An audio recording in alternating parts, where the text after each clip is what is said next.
اعوذ باللہ السمیع العلیم من الشیطان الرجیم بسم اللہ الرحمن الرحیم الحمدللہ رب العالمین والصلاة والسلام علی رسولہ الکریم واہل بیتہ الطیبین الطاہرین لا سیما بقیت اللہ فی الاراضین روحی و ارواح العالمین لتراب مقدمہ الفدا ولعنۃ اللہ علی اعدائہم اجمعین اما بعد قال اللہ تعالی فی کتابہ الکریم بسم اللہ الرحمن الرحیم وجعلنا منہم ائمة یہدون بامرنا لما صبروا وکانوا بآیاتنا یوقنون صدق اللہ العلی العظیم۔ عزیزان گرامی قدر، سامعین محترم، پروردگار عالم سورہ مبارک سجدہ میں ارشاد فرماتا ہے وجعلنا منہم ائمة یہدون بامرنا،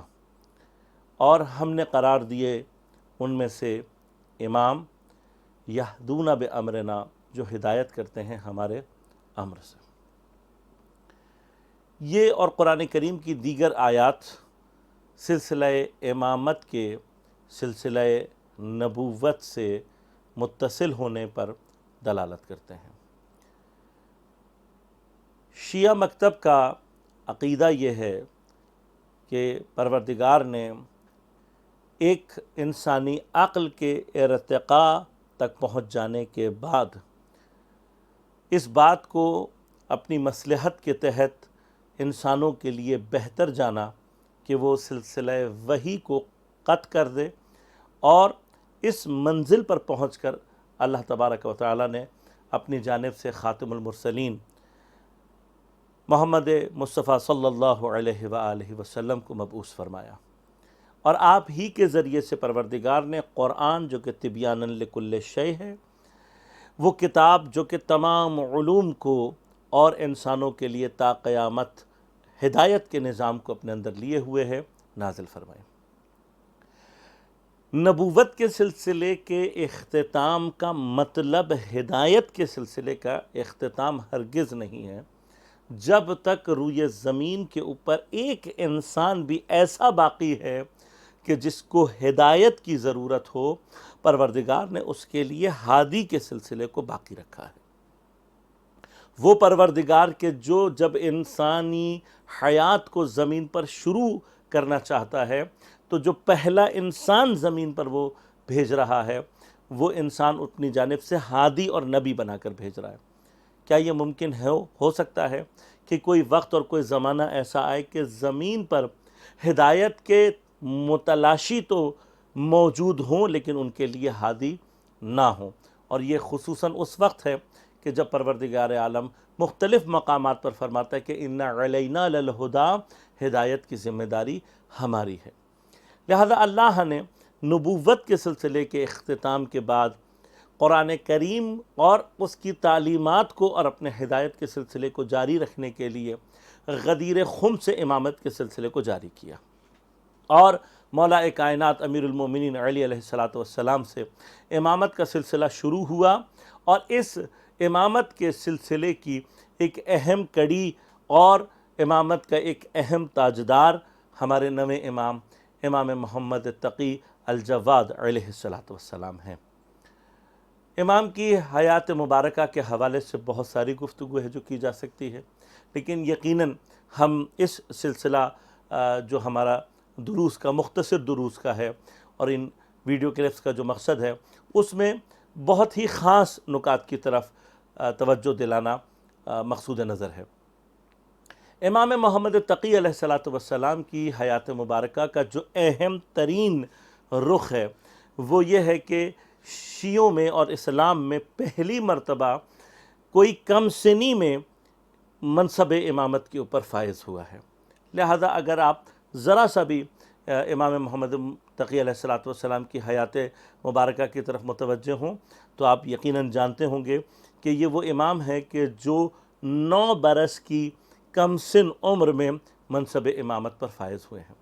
یقیناً اس کے پیچھے پروردگار کی جانب سے کچھ مصلحتیں ہیں، ان میں سے ایک اہم مصلحت جو غالباً پیش نظر ہے وہ یہ ہے کہ آگے چل کر ایک اور امام اور سلسلہ امامت کی ایک اہم کڑی اس سے بھی کم سن عمر میں منصب امامت پر فائز ہوگی، یعنی امام زمانہ علیہ السلام کہ جو 5 برس کی عمر میں منصب امامت پر فائز ہوں گے۔ منصب امامت کا تعلق یاد رکھیے گا کہ عمر سے نہیں ہے، چونکہ شیعہ عقیدہ یہ ہے کہ نبی اور امام اس وقت بھی نبی اور امام تھے کہ جب یہ کائنات خلق ہی نہیں ہوئی تھی، اور اس کائنات میں یا صرف خدا کا نور تھا یا اہل بیت علیہ السلام کا نور تھا، اور یہ جب متولد ہوتے ہیں اور دنیا میں آتے ہیں تو خدا کی جانب سے علم لے کر آتے ہیں اور فائز ہوتے ہیں اپنے عہدے کے اوپر۔ اور اب اس کی بہترین مثال قرآن کریم میں اگر تلاش کرنا چاہتے ہیں تو حضرت عیسیٰ علیہ السلام ہیں، جو اپنے مادر گرامی کی گود میں کہہ رہے ہیں انی عبداللہ آتانی الکتاب۔ اور یہ اگر دیکھیے حضرت عیسیٰ علیہ السلام کا اگر صرف کلام کرنا اور کلام کے ذریعے سے لوگوں کو متوجہ کرنا مقصود ہوتا کہ حضرت عیسیٰ علیہ السلام جو ہیں وہ معجزہ ہیں اور معجزے کے ذریعے سے متولد ہوئے ہیں، تو حضرت کا کوئی بھی کلام کر دینا کافی تھا یہ بات پہنچانے کے لیے کہ حضرت مریم سلام اللہ علیہا کی عصمت باقی ہے اور آپ معجزہ الہیہ ہیں۔ لیکن جو آپ نے کلام کیا ہے اور جس کو قرآن کریم نے بھی اپنی آیات کا حصہ بنایا ہے، اس میں اہم ترین جملہ یہ ہے انی عبداللہ آتانی الکتاب، کہ میں اللہ کا بندہ ہوں اور میں کتاب لے کر آیا ہوں۔ وہ تمام افراد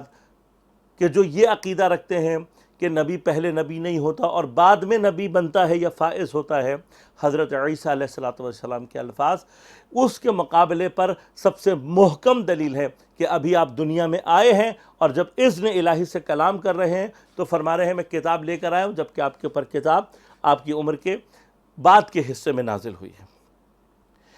لہذا یہ یاد رکھیے گا کہ امام کی عمر اتنی امپورٹنٹ نہیں ہوتی، بلکہ جو چیز امام کے لیے امپورٹنٹ ہے وہ یہ کہ وہ کس سلسلے سے منسلک ہے۔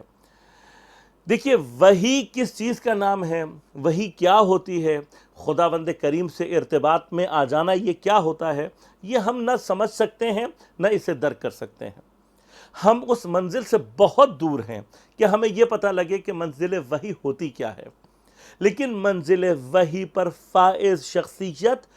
پروردگار عالم سے ارتباط میں ہوتا ہے، اور یہ ارتباط میں ہونا اس کی شخصیت کو ظاہری طور پر نہ اس کی عمر کے اعتبار سے نہ اس کے کسی اور جسم کی ساخت کے اعتبار سے کسی بھی اعتبار سے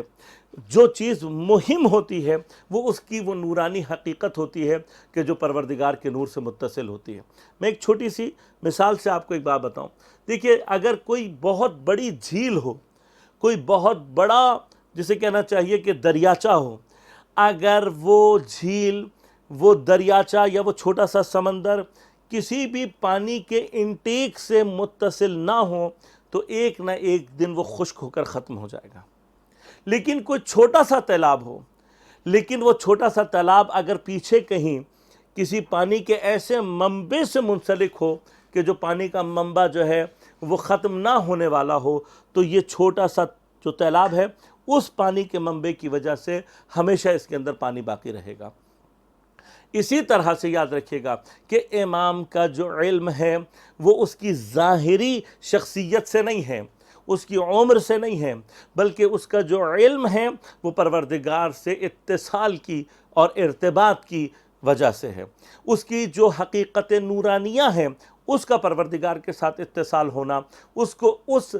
علم کی لامتناہی منبع سے وصل کر دیتا ہے کہ پھر اس میں اس کی عمر کو نہ دیکھیں کہ وہ اس نے دنیا میں 9 سال گزارے ہیں یا اس نے دنیا میں 5 سال گزارے ہیں، بلکہ جتنا مرضی عرصہ کم ہو، اب جب ہم اس اتصال کو سمجھ لیتے ہیں کہ اس زبان سے جو کچھ جاری ہو رہا ہوگا وہ پروردگار کے لامتناہی علم سے متصل ہے، تو پھر اس کا علم اس کے 9 برس کے اندر بھی لامتناہی ہوگا اور علم لدنی ہوگا، اور وہ علم ہوگا جو تمام دیگر علوم کے اوپر سلطنت رکھتا ہوگا۔ لہذا امام کی عمر کے ابتدا میں ہم دیکھتے ہیں کہ مامون اپنے زمانے کا شقی ترین طاغوت امام رضا علیہ السلام کو شہید کرنے کے بعد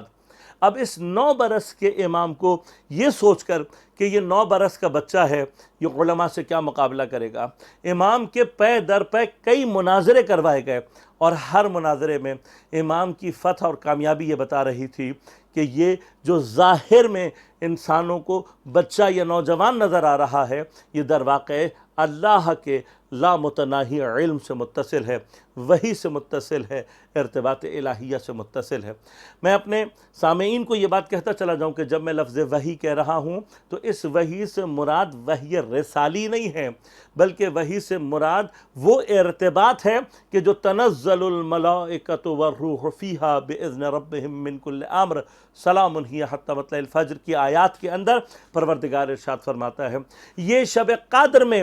یہ وہ ہستی ہے، یہ وہ ذات ہے کہ شب قدر میں تمام ملائکہ کل امر کے ساتھ اللہ تعالیٰ کے اذن سے آتے ہیں اور اسی کے پاس آتے ہیں، اور انہی کے ذریعے سے ارتباط زمین پر باقی ہے۔ لہٰذا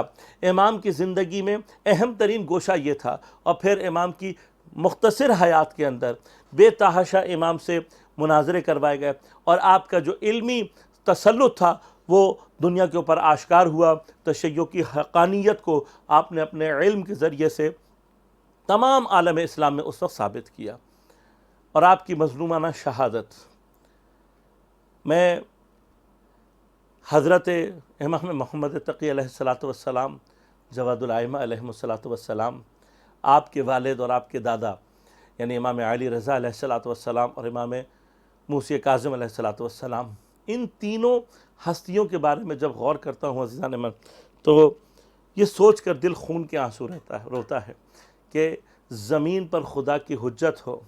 ایک وہ ہو جو قید خانے کی تنہائی میں ایڑیاں رگڑتے رگڑتے مر جائے اور اس کے پاس کوئی موجود نہ ہو، دوسرا وہ ہو کہ جو خراسان کی زمین پر تنہا اپنے جواد کو پکارتے پکارتے چلا جائے، اور خود امام جواد زہر کا اثر میرے مولا کے بدن پر پوری طرح سے طاری ہو چکا ہے، اور جب زہر کے اثر سے آپ کے کلیجے کو میں جلن ہو رہی ہے اور پیاس کی شدت سے آپ پانی مانگ رہے ہیں، تو ملعونہ دروازے کو تالا لگا کر اور اپنی کنیزوں کو چھت پر بلا کر ہل ہلا کر رہی ہے۔ میرا امام ایڑیاں رگڑ رگڑ کر پانی طلب کرتے کرتے دنیا سے چلا گیا، لیکن امام کو کسی نے ایک قطرہ پانی بھی نہیں دیا۔ یقیناً جب میرا یہ امام پانی کے لیے تڑپ رہا ہوگا، اس وقت اس کے ذہن میں وہ امام بھی موجود ہوگا جو کربلا میں 3 دن کا پیاسا تھا، جس کے بچے کربلا میں 3 دن کے پیاسے تھے۔ الا ولعنت اللہ علی القوم الظالمین۔